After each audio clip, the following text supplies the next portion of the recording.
Now to a WMBF News investigation, dirty dining. We've been poring over health department inspection reports to see if any restaurants or delis along the Grand Strand repeatedly scored below an A during the last year and a half. As you're about to see, we got a big surprise when we began visiting these places undercover. That's right. WMBF News anchor Matthew Norden gives us a closer look at what our cameras revealed.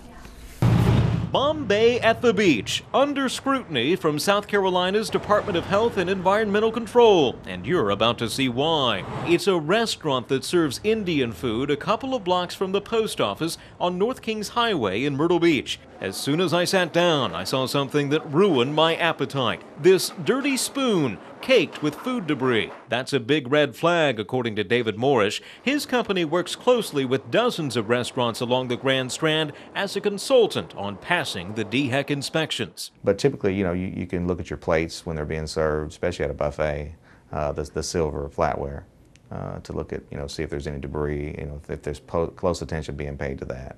Little clues along the way. Right. Our dirty spoon appears to be a clue to deeper problems at Bombay at the beach, too. DHEC records obtained by WMBF News show the restaurant scored C's during inspections in May of this year and December of last year. The restaurant was cited for cross-contamination, a cutting board that was not clean, and wall areas that needed to be cleaned. In fact, on May 7th, when a DHEC inspector gave Bombay at the beach its latest C, she noted at least 2 grades below 88 in last year. Training required. DHEC won't talk about specific restaurants, but we asked the agency's local manager how a restaurant could score below an A so often. The first 12 violations on the inspection sheet are weighted at 4 or 5 points. And so you have all different violations that are out there that could cause them to score poorly. Maybe not the same violation. But we did notice one pattern. Food temperature and storage seemed to come up frequently in the DHEC inspection reports about Bombay at the beach. On May 7th, the inspector wrote, boxes of frozen chicken on floor in kitchen, walk-in freezer not working. DHEC doesn't only go over restaurants with a fine-tooth comb, its inspectors also make surprise visits to grocery store delis. And this Kroger in Garden City scored B's 3 times last year. Twice, the inspector noted the presence of flies, a critical violation according to DHEC. So we decided to pay a visit to see for ourselves. And it didn't take us long to spot the flies too. Perhaps no surprise with the deli so close to the doors, something Kroger's spokesman brought up in a statement he emailed us. The deli is located near a front-end entrance that is constantly opened, he said. Our associates are aware of the issue, and we are addressing it with new vector fly lights and sconce-style lights. He notes DHEC inspected the deli again 2 weeks ago and gave it an A.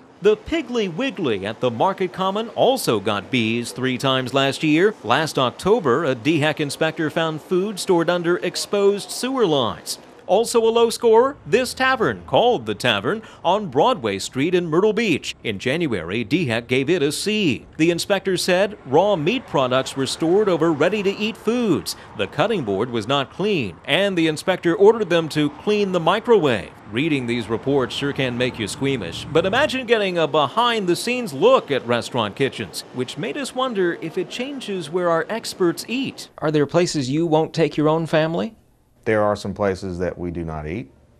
My wife will recommend, say, hey, I heard that was a good place, and I'll tell her, no, we're not going to eat there. But we got a more diplomatic answer from the DHEC manager. Well, I'm sure you get this question a lot, but are there restaurants that you won't go into because you know the real story of what it's like behind the kitchen? Oh, I don't know. I mean, if we're in there and doing recent inspections, we try to make sure that every facility is safe to patronize. If facilities I don't go into, it's more because their menu's higher than my pocketbook. One thing both men agree on, the food industry is so big along the Grand Strand and so closely scrutinized that most restaurants are safe places to eat. In Myrtle Beach, Matthew Norden, WMBF News.